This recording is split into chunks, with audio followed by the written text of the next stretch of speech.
Hey guys, again, shooting 2 videos in one day. That's pretty cool. Feeling kind of full of myself. Anyways, this is a tutorial for Newton's Apple. And I really appreciate, again, you guys supporting the cause here and myself as well. I love old magic. I love the old techniques used in the old days. Not real big on the animatronic-y type stuff. I mean, I love it, don't get me wrong, but it's not a skill set I possess, so I just stick with kind of what they had available to them back in the old days. And this is Newton's Apple. It basically is a obedient ball or block, I guess, as you've seen probably. I think Tannins and a few of the other folks back in the old days have released different versions of it. This one, to me, let me back up. I love the effect. I've always loved the effect. I think TCC puts out a little necklace, and I like that. That's pretty cool because it's like an everyday object, I guess, so to speak, or it makes more sense, I guess, whereas I think the very first version I saw was a tennis ball just on a string, and I was like, wow, that's pretty cool, but I don't play tennis. So anyways, this I came up with years ago. I got invited to do some magic at a science fair, for a high school science fair, and I thought, well, let's do something cool and sciencey. And so I came up with this, which was Newton's Apple, which theory of relativity, what goes up must come down. And I thought, well, that's a cool idea. And so then I came up with the whole contraption and so forth, which is what I call Newton's contraption of gravity. And it's a very simple principle, and I'm sure many of you know how it works. But for those of you who don't, let's get into it. Inside the apple here is a tube that runs through the core or center of the apple. And that tube is bent. Here, let's bring it in so you can see it. Just a little bit. Well, no, that's quite a good distance. And so the tube is cut and it runs down inside of the apple like so. So when this part, the string over here, is not pulled very tight, you just give a little bit of, so it can go up and down this little cord track there. But all with the slightest amount of pressure, it stops. And if you just ease up on the pressure a bit, it starts to come down. And once you get good at it, my hands don't work as good as they used to. I have Dupuytren's contraction, which is that curling of the fingers inward. So, which is basically, as a close-up magician, the one thing you don't want to get, which I have gotten. But that's okay. I like making magic.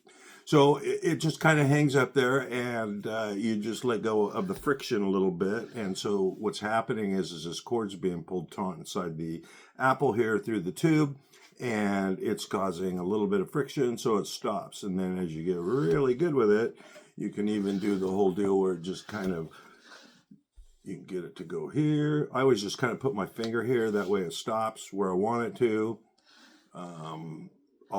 You can even have a spectator do it. Here, where do you want me to make it drop? Right there? Okay, cool. And then boom. And that way you're good to go. As you get really good with it, which I'm not so much because of my hands and I just can't feel anything. You can get it really slow. It works really good too on this other one that I'll show you that you're also going to get, which is just a cord and the apple on it, like you would have gotten out of a magic magazine. There you go. Goes like that. The other thing you can do too is bring this cord up like so, wrap it around this gizmo like that. So when you bring it up, it might give you a little bit more play when you want to release it to let it come down. But you can play with different ways of setting this whole thing up. The other thing that I've done too is you can twist this that way, and that will also help with your tension. So if you're trying to come down slower, there's that. But it's basically, you're going to have to figure out where all of your sweet spots are on it, and have a lot of fun with it. It's a cool effect. It is earth shattering. No, but it's cool, old. I just like the way it looks. And for kids, especially, if you're trying to teach them something, this is a great little teacher's aid, I guess you would say, when it comes to the theory of gravity. Now, the apples all have, I'll go like this. There we go. Both apples, you see, have the actual equation written out on the fronts of them.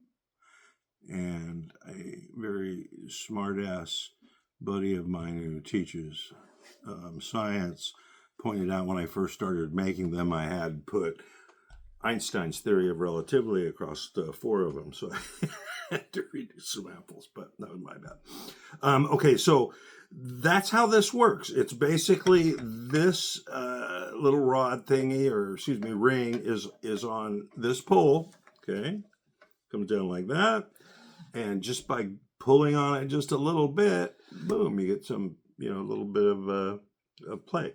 So basically that's it. You'll have to play with it to figure out where, how good you can get it to go, slow, up, down. It's kind of like a puzzle to me, which is what I love about magic. I think all the best magic is just a puzzle to be figured out.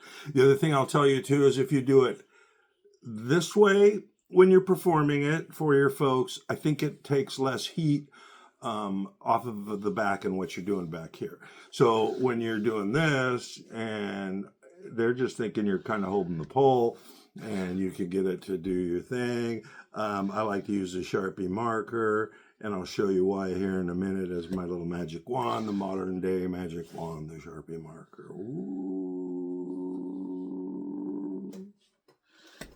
Thank you. So, couple of things on this, and then I'll show you the other little, it's kind of a bonus I threw in. You might like it, you might not like it. When you go to do the apple and it comes up into your hand, it's pretty simple. There's a magnet stuck right in the top here, okay? You're going to get a card like this, and it is a Sharpie marker, pen, whatever you want to call it, that is got some, this is upholstery thread, and it's a polyester, polyurethane, whatever. It's very strong, but it's pretty good and invisible, especially when you've got so much up and down going on here with the string and this back deal. If you keep this little magnet here, let's do it this way. I just keep it attached right there. See? So there it is. And then I just keep my Sharpie back here like so. This is one way to do it. You may come up with something that you like better, and I have a few suggestions for you. So then all you've got to do is when you're getting ready to do this, just come up, and it's going to go right there. We'll pull it up so you can see it. So it's going to go like that.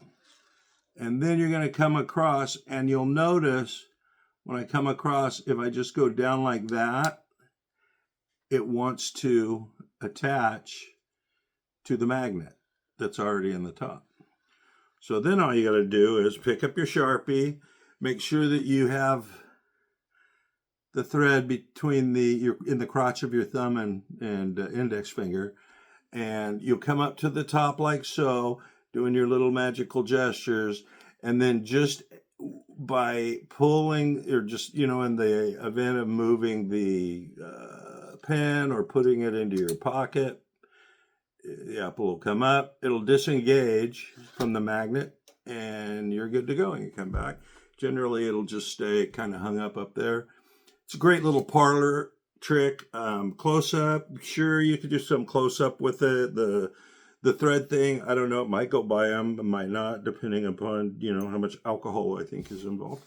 But anyways, so there you go. Now, I will tell you a couple of things. Get yourself, if you're interested and you don't like this back thing where you're like because some people might figure it out. It's obvious to magicians, I think. I don't think lay people really can figure it out as much. But here's the thing. If you do this, get yourself some of this polycord, whatever it is. It's very strong, and it's really flat and pretty invisible.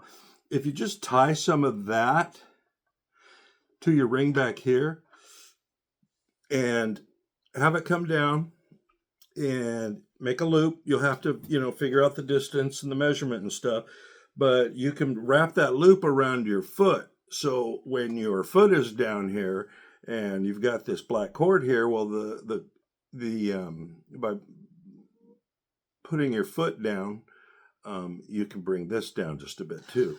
And it doesn't take a whole lot. And then by letting your foot up, it'll come down. You can go that way, let your foot up.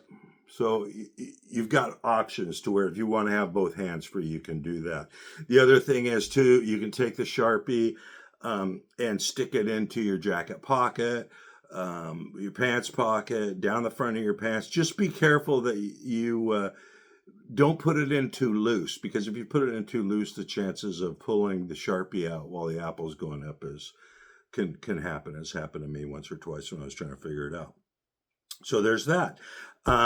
This whole deal is you can take it off, and you can do some other things with it as well if you like. It's it's made to look like something that came from Sir Isaac Newton's laboratory, I guess, or scientific room, or whatever you want to call it. So there you go. These I'm still debating on if I want to attach them. I think I am going to attach them because I don't see the benefit of having them loose to where you can put them all together. I don't know. You guys could give me some feedback once they're first coming out. I do like the idea of that, but then again, it's I don't think you're saving much room by getting rid of that because of this thing and all that. This up here too is hollow. And you can move it a little bit back and forth if you want to play with it. The little tips are plastic, and those are not going to be glued on, because eventually you might want to or need to restring this with cord. So I want you to be able to do all of that. And if you can tie a hangman's knot, that's how I've attached the cords so they look decent and nice. So there you go. So there's that. So we've got that one. I'm going to set this off to the side for just a second here. And this is how I remember getting the tennis ball when I was a kid. And it's basically, I've made it really long. So if you've got, long arms, you can really do it, which I think is much grander. And because you've got inertia at both ends with your pull, you can get it to even go slower. You can with that one too, but it takes a little more practice than if you were just doing it with this guy. And it becomes your obedient apple. And I used to do the whole thing of, Newton's, he's the father of gravity. He invented, he didn't invent it, but he discovered gravity, and by sitting under a tree one day, an apple tree, and an apple hit him on the head. And, after he got out of the ER and, a few pain pills into it, he thought, wow, what goes up must come down. So there you go. Anyways, I hope you enjoy the effect. I hope you guys are having a magical holiday. We were, December 6th, I think. Anyways, I just really appreciate y'all. Thanks so much. And if you have any questions, reach out to me. You get certificates of authenticity with everything that I make. My telephone, cell number is there, as well as my email address. Just feel free to give me a shout if you need any advice, help, or what have you. And